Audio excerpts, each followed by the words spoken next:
This is Nepo Sport News on Nepo TV Official.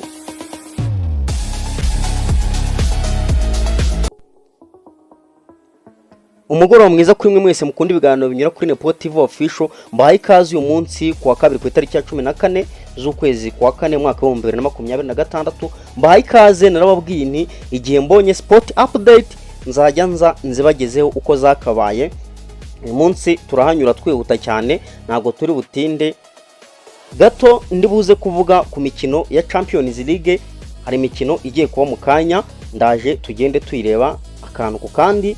Ikindi ndaza kugarukira ku mugabo witwa Cristiano Ronaldo. Ese aravugwaho iki? Ibyo nabyo uraje ubyumve muri iki kiganiro. Hanyuma gato ndahita nigarukira hano iwacu mu Rwanda, niho mbanzanye sport update. Ahanini ni muri ekipe ya Rayon Sport ndetse n'ikipe ya APR FC. Wakwibaza uti ni ibiki biri kuvugwamo? Reka nze dutangire muri ubu buryo ubwire ibikomeje kugenda bivugwa muri abo makipe. Gato ariko ntaravaho ngaho nuko ndi bunanyure mu Mavubi naho kabisa haravugwamo uruntu ahanini muri fan club z'Amavubi. Ese ibyo bihagaze bite? Umugabo bita Muhawenimana Claude uhagarariye abafana b'Amavubi aravugwaho ruswa. Ese iyo ruswa iteye gute? Ndaje tugende tubirambura hano kuri Nepo TV Official. Reka mbaye ikaze, wibuke kureba ko wakanze subscribe niba utarayikanda ukandeho kugira ngo tujye tubana mu biganiro bigiye bitandukanye. Wibuke kandi gukora share, like ndetse unatange comment, mujye mutwandikira ibitekerezo byanyu tuzajya tugenda tubinyuzamo amaso gatanu ku kandi. Reka nze twinjire muri ubu buryo natinze cyane.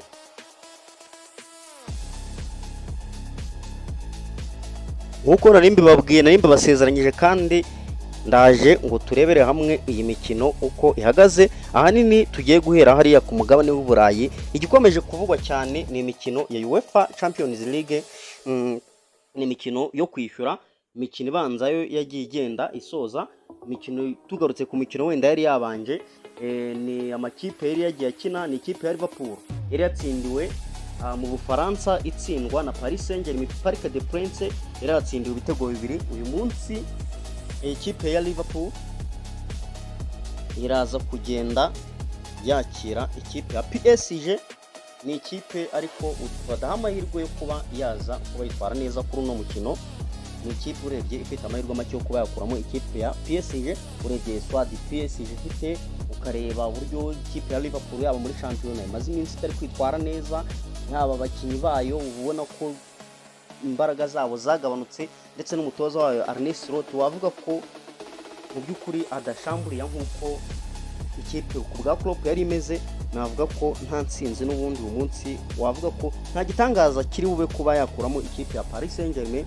Nta kitezwe ahubwo nuko ikipe ya Paris Saint-Germain igomba gukomeza yerekeza muri kimwe cya kabiri. Uwo mukino ni uri buze kuba uyu munsi. Undi mukino uri buze kuba uyu munsi ni umukino uri buhuze ikipe ya Atletico de Madrid ndetse n'ikipe ya Barcelona. Ni ikipe ya Atletico Madrid yari yatsinze ku mukino wa mbere, batsindiye Camp Nou, batsinze ikipe ya Barcelona ibitego bibiri.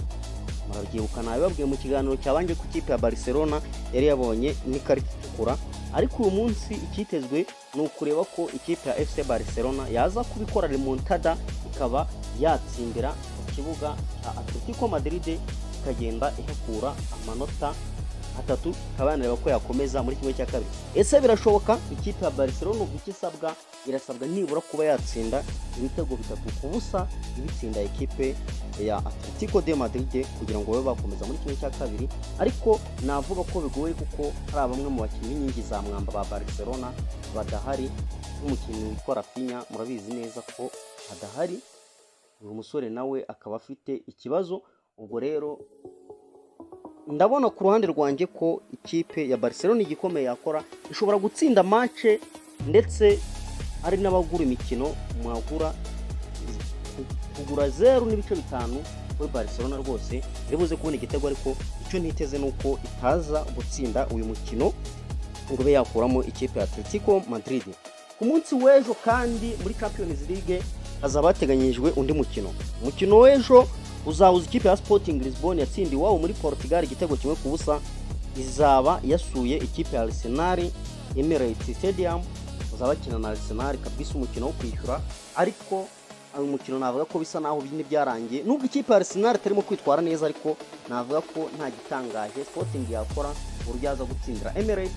Arsenal kandi nayo yamaze kugenda igarura bamwe mu basore bayo bari bagiye bafite utuntu tw'utunoke, yaba Bukayo Saka, yaba ba Eberechi Eze ndetse n'abandi bagiye batandukanye bari bagiye bafite utubazo tugiye dutandukanye tw'imvune, baje kugenda bagaruka bameze neza cyane, ubu bari fit ku munsi w'ejo nabo bashobora kuzaba bakina neza cyane. Ikindi, indi match itegerejwe n'abantu benshi itarasobanuka neza, utamenya uzakomeza, benshi bavuga bati nta wamenya ikizaba, ni match zahuza ikipe ya Real Madrid ndetse n'ikipe ya Bayern Munich.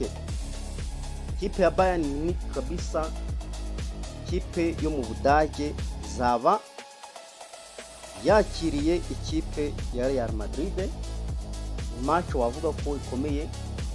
Ni ikipe y'umutoza Vincent Kompany izaba ishaka kuba yakura muri Real Madrid ngo nayo igere muri kimwe cya kabiri, ariko navuga ko umukino wabanje wari warangiye, murabizi wari warangiye ari ibitego 2-1, ibitego 2 bya Bayern kubusa kuri kimwe cya Real Madrid. Navuga ko Real Madrid nayo ikisabwa no kugiraho nibura ikaba yatsindira ibitego 2 kugira ngo igende yakwemena iyi kipe ya Bayern Munich nkuko nari mbabwiye, cyangwa se igatsinda nayo igitego kimwe ubusa, bakaba banganya ibitego 2-2, hanyuma bakaba bakwifashisha extra time byagorana bakaba bajya muri penalty. Ikisabwa ni ukudefanda kugira ngo itazinjiza igitego, ahubwo icyo wakwibaza ese abasore nka ba Rudiga bazabasha kudefanda neza baziba icyuho cy'abasore ba Michael Olise? Nibyo wakwitega ukareba. Ikipe ya Bayern navuga ko ni imwe mu makipe afite ubusatirizi, ahanini abawinga bayo bakomakomeye cyane, nibyo gutegereza tukareba. Icyo bisaba abasore ba Real Madrid ni ukuba on form, bakadefanda ndetse bakanataka rimwe kugira ngo barebe ko bazaba bakuramo ikipe ya Bayern. Ariko navuga ko nabo ni urugendo rutoroshye, ariko abasore bose ikindi wagenda umenya bamaze kugera mu mujyi kabisa aho bazakinira umukino wo kwishyura, nicyo wagenda umenya. Ikindi kintu nihuta cyane kuri umugabane w'Uburayi, ikindi kintu gikomeje kuvugwa ni kizigenza n'umunyabigwi ni Cristiano Ronaldo. Cristiano Ronaldo uyu mukinyi akomeje guca uduhigo nyuma y'uko atsinze igitego cya 968.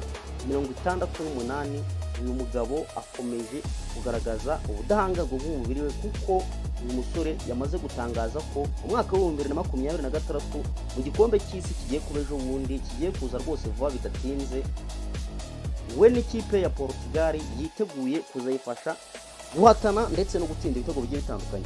Ikindi wamenya kuri uyu musore naramuka atsinze muri iki gikombe cy'isi kigiye kuza, azaba ari we mukinyi wa mbere mu mateka kwisubayeho utsinze mu mikino y'igikombe cy'isi, mu mikino irenga 6, mu bikombe by'isi birenga 6. Nicyo nagenda nkubwira kuri uyu mugabo Cristiano Ronaldo, aho yikinira hariya mu Barabu mu ikipe ya Al Nassr kabisa. Uyu mugabo maze kugenda atangaza neza ko nta kabuza, nta gihindutse rwose, we n'ikipe ya Portugal bazagenda bitwara neza, bakareba ko bagera kure muri ino mikino y'igikombe cy'isi. Ikindi wenda muri ino mikino y'igikombe cy'isi ntarahava, icyo wamenya nuko ikipe y'igihugu ya Portugal, reka nzagende nkurebera itsinda iherereyemo. Ikipe y'igihugu ya Portugal aje mbarebere itsinda igiye iherereyemo neza cyane, reka tugendane muri ubu buryo. Ikipe y'igihugu ya Portugal izaba iherereye mu itsinda K. Portugal izaba iri kumwe n'abaturanyi, ndavuga DRC Congo, igihugu cya Congo hano hirya, izaba iri kumwe n'igihugu bita Uzbekistan, izaba iri kumwe na Colombia. Nibyo ngibyo nagenda nkubwira, ndetse nayo ya kane ibihugu bine bizaba mu itsinda K nk'uko mbababwiye. Bavuga ko igihugu kirimo hano gikomeye gishobora guha challenge Portugal ni igihugu cya Colombia, ariko nabo navuga ko Cristiano Ronaldo yatanze isezerano ko azafasha ikipe ya Portugal kugenda yitwara neza cyane. Dusimbuke cyane twihute cyane twiyizira hano iwacu mu Rwanda, twizira Nyarugenge. Turahera he mukagira Imana. Reka duhere mu ikipe ya APR Football Club. Ikipe ya APR Football Club naka update gato nkuzaniye icyo ugomba kumenya. Ikipe y'ingabo z'igihugu iri gushaka numero 2 uza gufatanya na Byiringiro Jean Gilbert Kagege, kuko uwo bita Ombolenga Fitina atagifite imbaraga zo kuba yahangana ku rwego rw'iyi ekipe, ukabagomba ndetse no gusohoka muri iyi ekipe. Irimo gushaka umuntu rero waza kuziba icyuho cyangwa se gufatanya na Jean Gilbert bakunze kwita Kagege. Nibyo gutega amaso tukareba, ndetse biranavuga ko igomba kuzana undi nimero 3 uza gufasha iyi kipe. Iby'umuzamu nabyo narabibabwiye, umuzamu nzagenda mbaha update uko zizagenda zitugeraho 5/5. Nicyo kintu wagenda umenye. Ikindi kintu mu ikipe y'ingabo z'igihugu, umutoza wayo yamaze gutangaza ko bamwita Taleb Abderrahim. Taleb yamaze gutangaza ko abona we hari icyizere ko rwose nta kipe ishobora kuza kumutesha igikombe, kuko ngo abona ize ekipe yazisize ibitego, amaze kuzisiga amanota agera ku 9, akaba yemeza ko rwose hatagize igihinduka iyi ekipe ye ishobora kuzatwara igikombe. Umutoza Taleb ibi yabitangaje ubwo yaganiraga n'ibinyamakuru bigiye bitandukanye.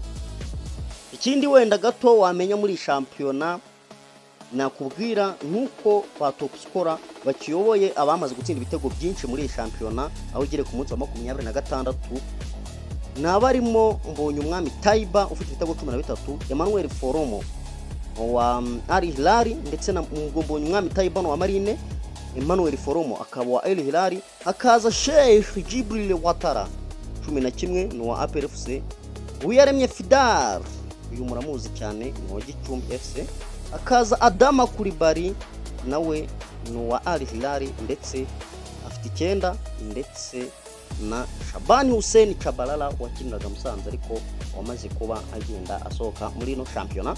Nicyo wagenda umenya 5/5. Kwihuta ahubwo unyuze no muri ekipe ya Rayon Sport. Ekipe ya Rayon Sport ikomeje kwibazwaho kugeza na nubwo bitararangira neza match iteganyijwe izahuza Rayon Sport na Rutsiro ya shampiyona. Umutoza Haringingo Francis Christian ashobora kudatoza iyi match kuko ibye na Kiyovu bikomeje kugenda bigorana, nubwo hatagize igihinduka. Iyi ekipe ya Kiyovu Sport iri mu biganiro na Haringingo Francis ngo barebe ko yabishura miliyoni 6 barimo kumusaba kugira ngo abe yagenda asohoka muri ikipe ahabwe lisanse yo kuba yatoza uyu mukino. Ariko kugeza ubu ngubu amakuru ahari cyo wamenya, uyu mugabo ntiyemerewe gutoza match ikipe ya Rayon Sport izakinamo na Rutsiro. Nicyo wagenda umenya. Ngana ku musozo, reka twiyerekerere mu Mavubi. Mu minsi yashize muzi ko Amavubi yakinaga imikino ya FIFA Series, imikino byaje kurangira ikipe y'igihugu y'u Rwanda Amavubi itwaye iki gikombe cya FIFA Series. Icyo wagenda umenya rero, biravugwa ko muri no mikino yarimwe amafaranga, ariko by'umwihariko amafaranga yo mu mafan base, mu mafan club, bikavugwa ko yanyerejwe mu buryo bugiye butandukanye. Haravugwa ko biremezwa ko witwa Muhawenimana Claude binyuze mu buyobozi bwa Ferwafa bamaze kumwandikira ibaruwa imuhagarika kuba perezida w'abafana b'Amavubi ku rwego rw'igihugu. Akibazo tibiteye gute? Uyu mugabo birakekwa ko ari amafaranga yaba yaranyireje cyangwa se yanyuze mu buryo budasobanutse, bakaba bakimukora iperereza ngo bagende bareba iby'aya mafaranga uko bihagaze. Nicyo wawumenye. Uwitwa Muhawenimana Claude akaba yamaze kugenda ahagarikwa mu mikino ya FIFA Series ubwo babonaga amafaranga, wari amafaranga atarabonetse aho yagombaga gukoreshwa.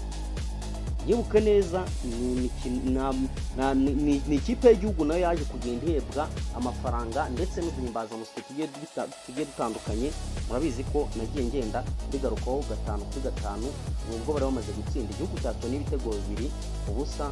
Ni ibitego mwibuka byatsinzwe n'abarimo Ken Roy Jacques ndetse na kapiteni w'igihugu ikipe y'igihugu. Ibyo ngibyo ntabwo turi bubigarukeho, ahubwo mureke dusoreze ahangaha. Nimbona izindi update kuri Nepotive Official niho muzajya mubisanga. Icyo nagusaba, reba ko wakanze subscribe, nanone wongere wibuke kureba ko wakanze like ndetse wakoze no kukazogera kugira ngo ikiganiro cyose dushyizeho kijye kikugeraho mu ba mbere. Navuga nti murakoze cyane, reka mbashimire. Astra Vista naho ubutaha.